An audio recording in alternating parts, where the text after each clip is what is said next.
Anduke ya ning kono to, ya mu mang kowe nggo anduk. Kayak kegiatan 1 minggu sekali ya masak air. Wit gandang nyelengseng. Semoga bau sangitnya nggak sampai ke sana ya, ke luar daerah. Oke, serius. Kalian sudah pernah lihat video Pak Jokowi yang ngeyel, ngotot, pengen ke Kabupaten Nduga di Papua ya. Daerah Nduga itu kan daerah rawan konflik ya. Pemberontakan pun di Papua ya bersembunyi di kawasan Nduga, tepatnya di hutan-hutan ya. Nanti dan ada lagi berita dari Papua ya.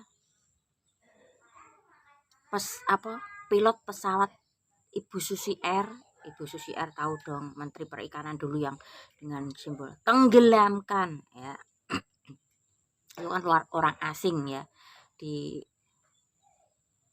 ditawan sama KKP atau OPKM apa itu istilah. Yo sing yang nggak paham, kurang paham, pemberontak yang ada di Papua. Ya. Oke.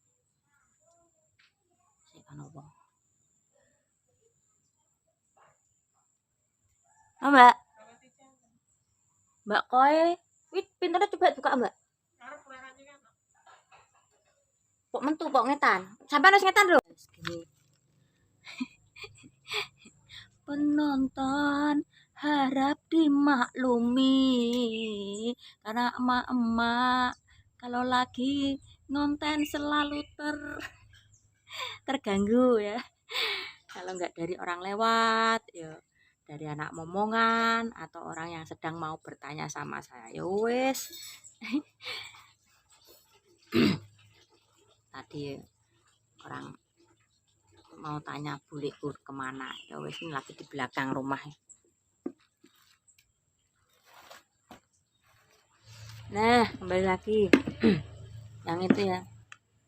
Yang pertama dulu, kenapa Pak Presiden ngotot pengen sekali ke Nduga ya, yang padahal sudah dilarang sama Kapoldanya atau mungkin ajudan terbesar tertingginya ya mungkin. Nah, ini menurut pengamatan saya, beliau ini ngeyel ngotot mau ke Kabupaten Nduga bukan hanya untuk infrastruktur saja ya, ada misi untuk membuat jalan atau infrastruktur di daerah Papua, tepatnya di Kabupaten Nduga ya. Kalau menurut saya beliau ini sedang mengamati, istilahnya terjun lapangan lah.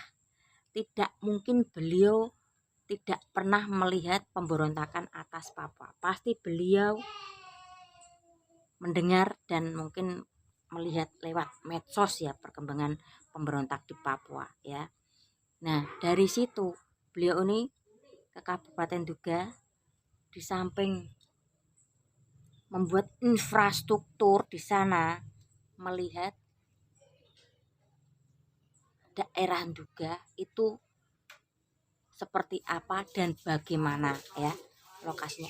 Ya intinya gini, kalau pengusaha mau mendirikan pabrik di suatu daerah pasti kan terjun lapangan dulu ya. Begitu juga menurut saya ini Pak Jokowi ke Kabupaten Nduga selain untuk membuat infrastruktur jalan, juga melihat keadaan Nduga yang rawan konflik ya.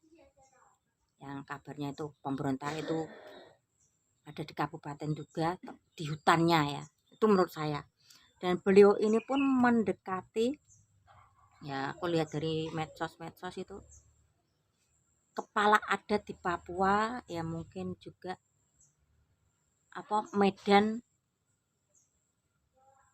dari kota satu ke kota daerah, juga tanya dari kota satu ke tanya bupati apa gubernur apa bupati, mungkin bupatinya Nduga ya, bupati atau camatnya itu yang juga kunjungan ke pasar katanya ada berapa ribu orang, ternyata kok hanya sedikit ya. Ya menurutku tuh Pak Jokowi itu juga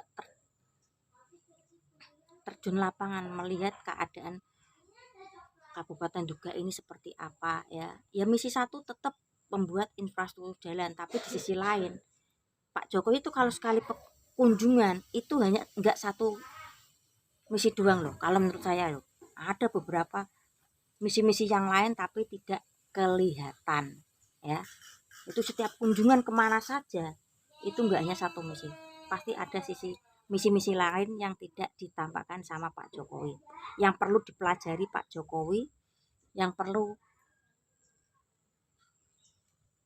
dieksekusi Pak Jokowi kemudian hari ya, atau kemudian bulan, atau kemudian tahun ya. Itu Pak Jokowi menurut saya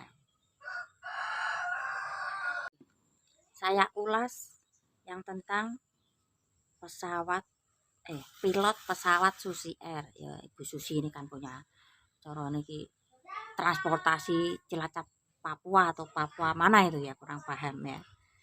Di situ kan pilotnya ini kan orang luar negeri, kalau nggak salah Australia ya.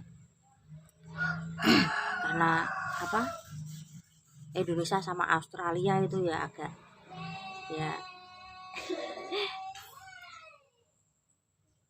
ngeri-ngeri sedap ya, agak ada sedikit ketegangan ya dari era presiden sebelumnya itu ya, segitiga biru itu. Nah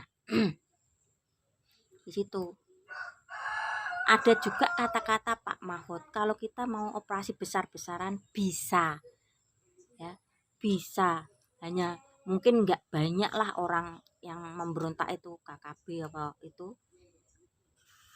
nggak banyak, tapi menurut Pak Mahfud ya, menurut pengamatan saya itu tidak segampang orang-orang awam yang hanya bilang paling juga nggak banyak, tinggal operasi besar-besaran sudah selesai, Papua jadi nyaman ya. Intinya itu ya, di samping itu ada peraturan-peraturan atau ikatan-ikatan antara Indonesia dulu dengan apa itu PBB atau apa itu ya. Ya wes dicari sendiri lebih detailnya ya. Pak Mahfud MD itu juga bilang seperti ini. Bisa kalau kita hanya berapa orang sih kita operasi besar-besaran, bisa. Yang nggak ditakutkan ya, yang disayangkan kalau ini mungkin pemberontak masuk ke rumah-rumah warga dan menyamar sebagai warga, atau enggak lebih brutal membunuh banyak warga setempat, kan jadi runyam ya. Kalau menurutku masalah apa ini pemberontak yang ada di Papua ini sudah dipikirkan, tinggal mengeksekusi. Cara mengeksekusinya pun pelan tapi pasti. Kalau menurut saya ya, semoga aja terrealisasi ya, supaya apa ya, Papua tidak hidup dengan ketegangan ya. Karena ini kan mungkin lagi senang-senangnya Papua, lagi bahagia-bahagianya Papua, khususnya Indonesia bagian timur yang sedang diperhatikan penuh sama Pak Presiden ya. Meski dulu berapa puluh tahun ya, nggak hanya 10, 20 atau 30 tahun ya, berpuluh-puluh tahun tidak diperhatikan, tidak disentuh, seolah-olah Papua atau Indonesia bagian timur ini anak tiri ya. Meski anak tiri ibaratnya dalam kehidupan keluarga itu sudah berusaha untuk menjadi yang terbaik, mau diminta ini manut ya, maksudnya contoh Papua, Freeport ya, kekayaannya diserahkan sama pemerintah pusat, sistemnya ya, karena dikuasai sama Amerika kan ya. Alhamdulillahnya sekarang pun Freeport bisa di tangan Indonesia dengan berapa 51% itu ya. Ya betapa apa mungkin sakit hatinya sebagai rakyat Papua ya, selama dulu nggak pernah diperhatikan, nggak pernah disentuh, apalagi tanahnya diinjak sama presiden ya, khususnya presiden sebelum-sebelumnya ya. Mungkin baru kali ini seorang presiden mau menginjak kakinya di Papua. Betapa senangnya itu warga-warga atau masyarakat yang ada di Papua ya. Jokowi Papua ya, yes, atau Jokowi itu Bapak Papua. Jokowi bagian dari Papua. Wow, itu real dari masyarakat Papua sendiri yang begitu seneng, kagum, ya, bangga punya presiden yang akhirnya ada yang memperhatikan. Oke, kembali lagi saya sambil masukkan api. Ini mau matang nih satu. Oke, buat kalian yang tidak begitu suka sama Pak Jokowi, apapun yang dilakukan Pak Jokowi, apapun yang sedang diusahakan Pak Jokowi seolah-olah negatif bagi kalian yang tidak suka sama Pak Jokowi. Nah, ini ya, kalau dari segi kemanusiaan ya, dulu ya pulau sebelum presiden Pak Jokowi ya, Pulau Jawa itu dapat perhatian khusus dari presiden sebelum Pak Jokowi ya. Giliran sekarang Pak Jokowi memperhatikan daerah yang dulu belum pernah diperhatikan sama presiden sebelumnya. Ya kita nggak usah iri bos ya, kita nggak usah apa ya, buang rasa tidak suka, karena ada semua hak rakyat Indonesia untuk diperhatikan oleh presidennya. Mungkin saat-saat ini di tahun-tahun ini ya, Pak Presiden lebih memperhatikan khususnya Indonesia bagian timur ya, karena beliau ini merasakan bagaimana masyarakat Indonesia bagian timur sama-sama warga negara Indonesia ya, kekayaannya pun diberikan ya untuk mensejahterakan Indonesia. Tapi kenapa pemerintahan pusat atau khususnya presiden-presiden sebelumnya tidak ada imbal baliknya terhadap masyarakat Indonesia bagian timur khususnya? Pasti sakitnya beliau pun merasakan Pak Jokowi. Masyarakat Indonesia Timur tuh rasanya sakitnya seperti apa, berpuluh-puluh tahun tidak diperhatikan, diabaikan, hanya diambil kekayaan alamnya. Contoh ginilah, ibaratnya kalau orang yang lagi jatuh cintanya, saya punya pasangan nih, saya sudah berusaha sama pasangan saya, apapun yang saya punya, apapun yang saya lakukan demi pasangan saya, tapi tidak ada imbal baliknya pasangan saya terhadap saya, otomatis saya secara pribadi pun akan ya marah ya. Apapun sudah aku lakukan demi pasangan saya, tapi tidak ada imbal baliknya pasangan saya kepada saya ya. Nggak usah mikir yang besar-besar dulu, dalam keseharian aja dulu ya. Begitu juga masyarakat Indonesia bagian timur, rasanya pasti sakit ya, hampir berpuluh-puluh tahun ya. Saya tidak menyalahkan kalau mungkin Papua ingin melepaskan diri dari Indonesia ya, karena ini ada ketimpangan sosial ya. Ya mungkin saat ini lagi bahagia Indonesia bagian timur ya, sedikit tersentuh ya. Kenapa aku bilang baru sedikit? Karena jalan yang dibikin tuh belum begitu banyak ya. Mungkin ya udah bagus lah, ada Trans Papua, Trans Sumatera ya, setidaknya nanti bisa menyambung ke ke daerah-daerah yang lain ya. Sebetulnya kita hanya butuh waktu ya. Kalau mungkin Pak Presiden menjabat sudah hampir 30 tahun seperti era presiden sebelumnya, aku pastikan mungkin Indonesia sudah maju ya. Karena gaya kepemimpinan Pak Presiden loh menurut saya yo ya. Sekali lagi ya, setiap kunjungan beliau ini tidak hanya dengan 1-2 misi, itu banyak beberapa misi tapi tidak tampak ya. Itu pun juga lagi dipelajari Pak Jokowi ya, bagaimana dan kok bisa ya, tentang pemberontakan itu ke kabupaten juga itu juga baru dipelajari. Beliau ini sedang turun lapangan melihat kondisi sekitar. Oke, ini hampir mau matang ya, itu tadi ya unek-unek pagiku. Terkadang ki otakku meletak iki ya di saat masa air seperti ini ya.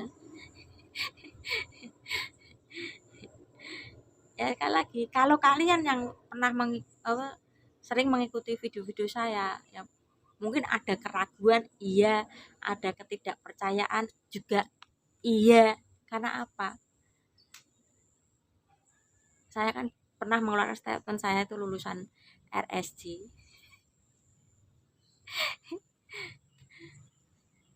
Saya pastikan itu, kalau kalian yang melihat video saya, pasti ada rasa tidak percaya, iya, ada rasa keraguan, iya. Masa iya lulusan RSJ kontennya seperti ini ya, maksudnya seperti ini ya. Berbobot mungkin ya, bukannya nyombong ya. Ya artikan sendiri lah, emang realita kenyataannya tuh seperti itu. Udah pada tumeh-tumeh itu udah mateng tuh. Oke. Ya apa ya? Sekali lagi, bermedsos itu butuh kejelian mana yang hoax, mana yang fakta ya. Mungkin apa? Kalau kalian mengikuti akun besar, contohnya khususnya yang di bidang politik ya, itu kalian juga harus cari akun sebagai pembanding ya, nggak hanya kamu mengikuti ini, follow ini, kontennya gini-gini ya. Nah terkadang si konten ini membuat video yang abu-abu ya, yang mungkin kalau kita kurang paham ya bisa terkecoh ya, atau terkadang membuat berita hoax ya. Karena ini satu patokannya cuma akun ini ya. Kalau bisa cari akun pembanding ya, supaya bisa membandingkan mana yang hoax, mana yang fakta ya. Kalau karena saya mungkin saat ini mata masih error, belum bisa membaca tulisan ya, benar ya. Pokoknya saya cuma omong doang, terkadang tuh ada komen, ada apa tulisan judulnya apa, itu saya suruh bacakan anak saya ya. Itu terkadang mungkin aku pernah salah salah kasih like ya, nggak masalah, saya menghargai bukan karena saya pro sama yang membuat video ini, karena saya menghargai mungkin ini karyanya ya, karyanya seperti ini ya, meski kadang hoax. Saya pelajari, besok saya lihat lagi ini orangnya nama akunnya apa, aku suruh baca sama anakku, ini nama akunnya apa, terus aku lihat gambar orangnya seperti apa. Ini berarti akun ini yang membuat berita-berita hoax ya. Itu baru aku pelajari, baru aku teliti. Meski aku nggak bisa baca ya, jujur aku nggak bisa baca. Bukan nggak bisa baca karena tidak sekolah, enggak, karena ini problem mataku ya. Gini aja lah, saya sendiri inget sama keluarga udah alhamdulillah ya. Apalagi belum saatnya mungkin mata saya ya untuk bisa melihat tulisan ya. Ya ini problem saraf mata atau penyambatan lensa dulu divonis dokter seperti itu ya. Saya sudah berusaha ya, karena saya juga tidak mau memikirkan kalau saya ini lagi sakit, saya ini sudah pernah dirawat di SC ya, makanya saya buat netral aja ya, seolah-olah kalau mungkin kalian tidak percaya ya merpati apa ya, merpati waras ya. Kalian aja yang di luar daerah bisa apa, bisa bilang seperti itu. Tetanggaku saja ya, kalau saya di jalan ya itu protes ke saya. Kalau di jalan, kalau disapa nggak nyapa balik ya, tanggaku bilang seperti itu. Aku kasih penjelasan. Misalnya gini, Des, kamu toh boleh percaya boleh tidak. Nek motoku ke error ya. Nek kamu cuman manggil Lis atau Mbak, pasti saya jawab karena saya dengar dari suara. Kalau saya melihat kamu hanya senyum, wes jauh dari jangkauan radar mata saya ya. Bukannya saya ngalup itu menyumpai diri sendiri, mau tau meripat waras ngaku tidak waras. Saya enggak, ngomong apa adanya ya. Kalau saya sedang perjalanan ya, mungkin kalau jemput anak lebih dari jam 5 sore, mata saya sudah error ya. Saya suruh ganti anak saya yang depan, saya yang belakang ya. Begitu juga kalau ngantar sekolah ya, itu pelan-pelan tapi dengan catatan anak saya suruh juga ikut fokus ke depan. Kalau misalnya nanti intinya kerjasama sama anak saya. Belakang piye Mbak, saya nggak lihat spion, sepi mah ayo masuk ya, masuk motor gitu. Itu saya juga nggak mau menyumpahi diri saya sendiri ya. Kalau mata waras kok bilang nggak waras ya. Israk agak mending ya. Dulu tuh jarak segini sampai gini saya. Ya ada teman saya SMP bilang, sekarang matamu ada perubahan kok Lis, nggak seperti dulu lah, ingat kisah ini. Saya juga itu memakai kacamata herbal itu. Kalau suruh tanda tangan makanya namaku saya suruh kasih kode joret. Nanti juga ada yang bilang, lah merpati wis papat kok isih ra weruh to Mbak. Matanya sudah 4, maksudnya sudah pakai kacamata kok masih nggak lihat. Ya wis nggak apa-apa Mas, mang matane ya ero kon piye meneh. Saya bilang seperti itu ya. Oke. Ya tadi dari Papua sampai ke kehidupanku pribadi. Oke, kali lagi cermati, pahami, teliti ya dalam bermedsos, apalagi di bidang politik ya. Itu yang terkadang mengecoh para netizen kalau kurang jeli ya. Meskipun saya sendiri kurang bisa baca ya, terkadang minta baca anakku atau ponakanku ya, atau momonganku ya, itu. Makanya kalau saya komen itu pakai suara itu, voice note itu ya. Oke, tetap semangat apapun ujian hidup hari ini, tetap jalani, tetap syukuri ya, dan yakin Tuhan pasti memberi terminal yang lebih baik ya. Maksudnya terminal gitu adalah nggak mungkin Tuhan itu memberi cobaan terus tidak ada sisi kebahagiaannya. Oke.